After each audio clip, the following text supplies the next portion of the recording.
Hello guys, welcome back to Agra opinion. आज की इस वीडियो में बात करेंगे एक स्लोगन के बारे में, या आप कह सकते हैं कि कोट के बारे में। वो है से नो टू फ्री डिज़ाइन। तो मैंने पिछले वीडियो में आपको बता दिया था कि मैं इस पर एक सेपरेट वीडियो बनाने वाला हूँ से नो टू फ्री डिज़ाइन को लेके, कि क्या ये अप्लाई होता है और अगर होता है तो किन पे होता है और नहीं होता है तो किन पर नहीं होता है।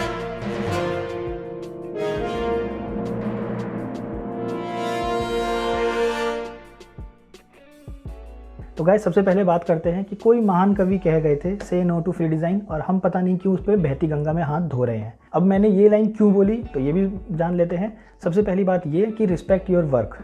ठीक, ये वर्ड भी बहुत चलता है जनरली स्टूडेंट्स के बीच में जब वो अपने एकेडमिक्स टाइम पर होते हैं कि रिस्पेक्ट योर वर्क। देखिए गाइस, इस पर मैं आपको एक सिचुएशन देता हूँ। ठीक है, मान लीजिए कि आपके फादर ने एक प्लॉट खरीदा और उन्होंने कहा कि बेटा, अब तुम तो आर्किटेक्चर कर ही रहे हो या इंटीरियर डिज़ाइनर हो ही, तो मेरे इस बिल्डिंग का जो हम खरीद रहे हैं और इस पर बनाने वाले हैं, ठीक है, इसकी प्लानिंग कर दो। तो उस केस में आप क्या करेंगे? रिस्पेक्ट योर वर्क कि रिस्पेक्ट योर फादर? सबसे पहले डिसाइड कर लीजिए। ठीक है, क्योंकि आपने अभी 1 मिनट पहले कहा था कि रिस्पेक्ट योर वर्क। ठीक, अब अगर आपको वर्क को रिस्पेक्ट करना है तो फादर को भूलना होगा उस जगह पर।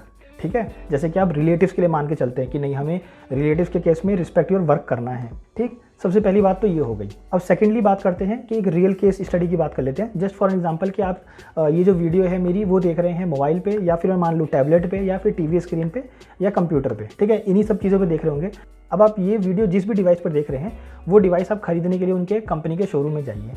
तो क्या आपको वो शोरूम वाले कभी आपने ऐसा कहते हुए सुना है क्या? जैसे मान लीजिए कि आप एप्पल के शोरूम में गए और वहाँ पे आपने बोला कि मुझे आईफोन 10 चाहिए और वो अराउंड 1 लाख कॉस्ट करता है आपको।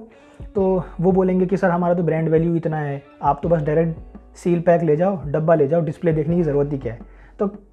तो क्या ज़रूरत है इन डेट केस? क्या ज़रूरत है जब उस ब्रांड का इतना नाम है? ठीक है, उस ब्रांड का जब इतना पहले से नाम है तो वो क्यों आपको फ्री में डिस्प्ले दे रही है? मतलब डिस्प्ले लगा के एक 5-6 मोबाइल जो है एक अलग से डिस्प्ले लगा के एक शोरूम का चार्ज देती है, एसी का चार्ज देती है, लाइट का चार्ज दे रही है। उसके बाद भी 100 लोग वहाँ पर देखने के लिए आते हैं, उसमें से सिर्फ 2% कन्वर्जन रेट रहता है। कन्वर्जन रेट का मतलब कि 100 में से सिर्फ 2% कस्टमर बनते हैं उनके। ठीक है, बाकी 98 तो उस एसी का मज़ा भी ले रहे हैं, उस स्पेस का ही मज़ा ले रहे हैं, और उनको रेंट तो पे ही करना पड़ रहा है जिनके लिए वो शोरूम है, जिनका वो शोरूम है। ठीक है, तो इतने बड़े बड़े ब्रांड भी वहाँ पर आप कह सकते हैं कि फ्री में आपको पहले चीज़ दिखा रहे हैं, ट्रस्ट बिल्ड कर रहे हैं, उसके बाद आप वो चीज़ को खरीदते हैं। सेकंड की बात करते हैं कि आप जा रहे हैं कार खरीदने के लिए, आप कार के लिए टेस्ट ड्राइव लेंगे। अब टेस्ट ड्राइव लेने के लिए आप अकेले अगर 1 लीटर फ्यूल को यूज़ करते हैं, ठीक है, और मैं जनरली मान के चलता हूँ कि 60 रुपये का 1 लीटर पेट्रोल आ रहा है। ठीक, तो अगर आप एक हैं और आप जैसे अगर 100 लोग आते हैं उसकी टेस्ट ड्राइव लेने के लिए, तो 100 लीटर एक दिन में यूज़ होगा।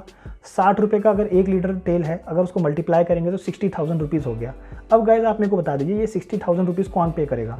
मतलब एक कार को बनाने के लिए पूरी एक R&D डिपार्टमेंट होती है, रिसर्च एंड डेवलपमेंट डिपार्टमेंट होती है, पूरी एक इंजन को बनाया जाता है, उसके फीचर्स को लोड किया जाता है। और आप जिसको इंजन के बारे में ये भी नहीं पता है कि पिस्टन इधर लगता है कि उधर लगता है कि किधर लगता है, ठीक है, ये भी नहीं पता है, तो भी वो आपके लिए फ्री में वो चीज़ को प्रोवाइड कर रहे हैं कि पहले आप अब उसको चला के देखिए, उसके बाद समझिए। तो आप ज़्यादा से ज़्यादा क्या ही देखेंगे उस कार में? इंजन के स्पेसिफिकेशन को पढ़ सकते हैं, अंदर तो देख नहीं सकते कि उनकी लाइनिंग मैच कर रही है कि नहीं, इंजन खुला हुआ है कि नहीं, ये तो चेक नहीं कर सकते, आप बस फीचर्स देख सकते हैं। ठीक है, तो अब आप गाइस मेरे को बताइए, इतने बड़ी बड़ी कंपनियां जहां पर जो पहले से बहुत ज़्यादा फेमस है, ठीक है, यहाँ तक कि लैम्बोर्गिनी तक मान लीजिए, बुगाटी तक मान लीजिए, वो भी डिस्प्ले में अपनी कार को रखती है। तो ये सारी चीज़ें किस लिए होती हैं? मतलब इतने इतने बड़े बड़े ब्रांड, और हम अभी स्टूडेंट लाइफ में हैं और हम इतने बड़े बड़े स्लोगन्स को यूज़ करते हैं कि रिस्पेक्ट योर वर्क। तो क्या वो लोग अपने वर्क को रिस्पेक्ट नहीं कर रहे? क्या उन्हें शक है अपनी कार पर कि हमारे R&D डिपार्टमेंट ने जो है वो गलत बनाया होगा, और आप जो हैं एज ए कस्टमर उसमें गलती बता सकते हैं? ऐसा कुछ है क्या? थर्ड की बात कर लेते हैं, जिससे आप एट लास्ट, सबसे लास्ट एग्जाम्पल की बात कर लेते हैं, जिससे आप रिलेट कर पाएंगे कि मैं क्या कहना चाह रहा हूँ। जियो का एग्जांपल लेते हैं। जियो जब मार्केट में आया था, आप जानते हैं उस टाइम पर एयरटेल, आइडिया और वोडाफोन ये सबसे ज़्यादा चल रहे थे। अच्छा, इनके जो प्लान्स हैं वो चल रहे थे 350 से लेके 450 के बीच में इनके प्लान्स चल रहे थे। अगर जियो उस जगह पर आके सिर्फ 50 रुपीज़ का भी अगर आपको चार्ज करता तो भी आप लेते, तो उन्होंने ज़ीरो क्यों किया? इसका आंसर आपने कभी सोचने की कोशिश की है कि ज़ीरो क्यों किया? 50 भी करते, अगर 50 रुपीज़ की हम ले लेते हैं 50 रुपीज़ प्लान, तो उनको शायद इतना नुकसान नहीं होता जितना कि ज़ीरो करने पे हुआ। तो उन्होंने ऐसा क्यों किया? इसका रीज़न है कि जब भी हम किसी चीज़ से परेशान नहीं होते ना, तो हम नई चीज़ लेने का सोचते नहीं हैं। जस्ट फॉर एग्जांपल, मेरे पास वोडाफोन का सिम है। अब वोडाफोन का सिम है तो मेरे उसमें बैंक के सारे डिटेल्स अटैच्ड हैं, पहली बात तो सारे लिंक हैं बैंक के, आधार कार्ड भी लिंक है, सारी चीज़ें लिंक है उससे, ठीक है, उस फ़ोन से, और सारे नंबर, सारे लोगों के पास भी नंबर यही शेयर हो रखा है। अब मैं क्यों बिना वजह के 50 रुपये का एक सिम लेने जाऊँगा सिर्फ टेस्ट के लिए, वो भी जब 3G ढंग से नहीं चल रहा है मेरे इसमें, अभी ढंग से इंडिया में 3G नहीं आया और ये जो जियो है वो क्लेम कर रही है 4G का। तो मैं क्यों बिना वजह के 50 रुपये दे के टेस्ट करूँ और मेरे फ़ोन में जो है वो सिंगल सिम ही लगता है, तो मैं बिना वजह के दूसरा सिम तो लूँगा नहीं। सिर्फ ये ट्रस्ट बनाने के लिए, उस कंपनी को ट्रस्ट बनाने के लिए 0 रुपये चार्ज करना पड़ा है। क्योंकि अब मेरे जैसा इंसान या आपके जैसा इंसान, जब तक आपको अपनी कंपनी से कोई प्रॉब्लम नहीं होगी, जैसे मान लीजिए आपने कस्टमर केयर पे कॉल किया और कोई आपको रेजोल्यूशन नहीं मिला, तो जब तक आपको कोई प्रॉब्लम नहीं होगी अपनी कंपनी से, आप कोई स्विच नहीं करेंगे। ठीक है, ये तो जनरली ह्यूमन बिहेवियर होता है कि अगर आपको अपनी कंपनी से इशू नहीं है तो आप नहीं करेंगे चेंज। लेकिन अगर आपको वहीं एक कंपनी आके बोलती है कि 0 रुपये का प्रोडक्ट है, आप ले जाइए, तो आप ट्राई करने के लिए उस सामान को उठा सकते हैं कि ट्राई कर लेते हैं, 0 रुपये का ही तो है। ठीक है, तो आप 0 रुपये का उस सामान को उठाते हैं और अपने फ़ोन में रखते हैं। अब आप जैसे ही बहुत लोग हैं जिन्होंने ये बोला था कि इस सिम को तो हम ऐसे ही ले रहे हैं, फ्री में मिल रहा है इसलिए, और 1 साल यूज़ करने के बाद इसको फेंक देंगे, और या फिर अगर यूज़ भी करेंगे तो सेकेंडरी नंबर यूज़ करेंगे, कभी प्राइमरी नहीं करेंगे। और गाइज आज की डेट में अराउंड 50 से 70% जो जियो यूज़र हैं वो प्राइमरी नंबर बना के बैठे हैं जियो को। अब आप गाइज देख लीजिए उस टाइम की थिंकिंग और आज की थिंकिंग, तो ये सारी चीज़ें वर्क करती हैं ट्रस्ट इशू पे। किस पे वर्क करती हैं? ट्रस्ट इशू पे। तो कभी भी आप in real life case study को ले सकते हैं, इनसे समझिए चीज़ों को, देखिए कि हमें करना चाहिए कि नहीं। ठीक। सेकंड थिंग, आपके पास कोई रिलेटिव है जिसने अप्रोच किया अपने घर को लेके, ठीक है।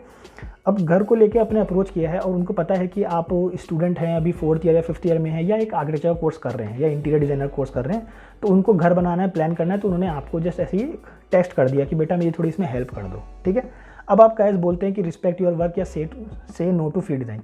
अब एक बात बताइए, एक इंसान जो अपना घर बनाने जा रहा है, जो ज़िंदगी में एक बार बनता है, 1 से 2 बार बनता है, ठीक है, उसको अपने काम की कदर करनी चाहिए कि आपको अपने काम की कदर करनी चाहिए जो अपनी ज़िंदगी में 100 प्लान्स वैसे बना सकता है। तो जुआ तो मेनली वो खेल रहा है ना आप पर, क्योंकि आप तो अभी स्टूडेंट हैं, अभी पता नहीं आप सही बनाएंगे कि नहीं बनाएंगे। ठीक है, आप तो प्लान बना देंगे, लेकिन अल्टीमेटली रिस्पेक्ट उसको करनी चाहिए अपने वर्क की, क्योंकि घर उसको बनाना है। अगर आपने गलत प्लान बनाया तो बिगड़ेगा उसका, आपका नहीं बिगड़ेगा कुछ। इतने बड़े बड़े टर्मिनोलॉजी, इतने बड़े बड़े स्लोगन नहीं यूज़ करते हैं इन जनरल। मैं आपको टू बी वेरी ऑनेस्ट बता दूं, क्योंकि मैंने बहुत से स्टूडेंट को सुना है इस चीज़ का मजाक बनाते हुए भी, और इस चीज़ को रियलिटी में लोगों के साथ इम्प्लीमेंट करते हुए भी देखा है मैंने। ठीक है, कि से नो टू फ्री डिज़ाइन हम तो नहीं करेंगे। अब गाइज मैं आपको प्रॉफिट बताता हूँ। अब बेनिफिट की बात भी कर लेते हैं कि इससे बेनिफिट क्या है अगर आप फ्री में काम करते हैं। देखिए गाइज, सबसे पहली बात, आप अगर जॉब के लिए अप्लाई करेंगे अपने ग्रेजुएशन को कंप्लीट होने के बाद, या फिर अपना फर्म ओपन करेंगे, तो उस केस में दोनों ही सिनारियो में आपके पास रियल लाइफ प्रोजेक्ट होगा, जॉब में अप्लाई करने के लिए भी या फिर अपने क्लाइंट को दिखाने के लिए। अगर आप अपना फर्म खोल रहे हैं तो रियल लाइफ आपके पास प्रोजेक्ट्स होंगे दिखाने के लिए कि हाँ मैंने रियल में काम किया है और मैंने खुद से किया, इस प्रोजेक्ट को हैंडल किया। सेकंड थिंग कि आपको बहुत सारी टेक्निकल नॉलेज मिलेगी।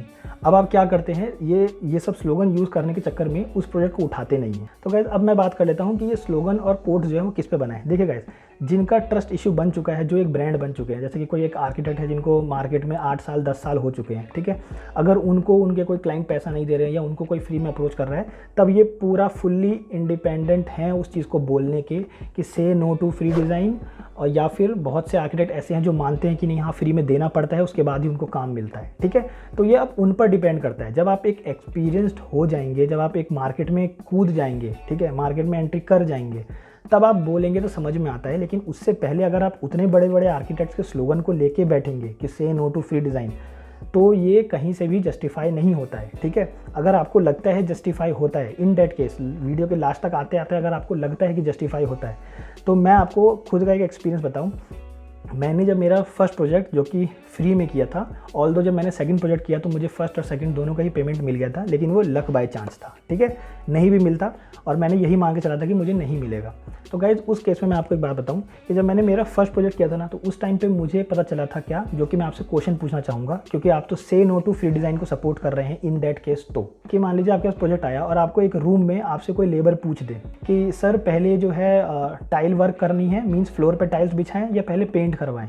क्योंकि अगर पहले आप पेंट करवाएंगे बाद में टाइल लगवाएंगे तो टाइल को कटिंग करने का जो डस्ट होता है या फिर टाइल पे जो मसाला बिछाया जाता है उसका जो डस्ट होता है, वो सारी डस्ट उड़ के किस पे, वॉल पे आएगा और कलर जो है वो डल कर देगा, न्यू पेंट का जो कलर है वो डल कर देगा। ठीक।